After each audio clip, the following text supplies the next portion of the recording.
Why does a stranger's binder have your childhood photo? I saw them through the narrow windows on either side of the entrance. Every face pointing my direction. 30, maybe 40 people, still, like they'd been waiting. I almost didn't go in, but I'd driven 2 hours for this. My mom's memorial was next week, and I wanted to see the place again before everything changed. So I pushed the door open. The pastor was at the back of the room instead of the pulpit, standing in the aisle like he'd been walking toward me before I arrived. He smiled and said my full name, first, middle, last, and said the congregation had been praying for my return. I'd never met this man. The church got a new pastor sometime in the 90s. I asked how he knew my name. He tilted his head and said, "You've been on our list for a long time." Someone in the front pew held up a binder, thick, worn at the spine.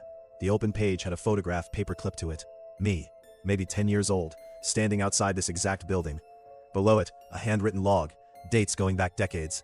Every time I'd driven past this town, my mother's name crossed out in red ink, dated 3 weeks ago. The pastor put his hand on my shoulder and said they'd been patient. Every single person in the pews opened an identical binder.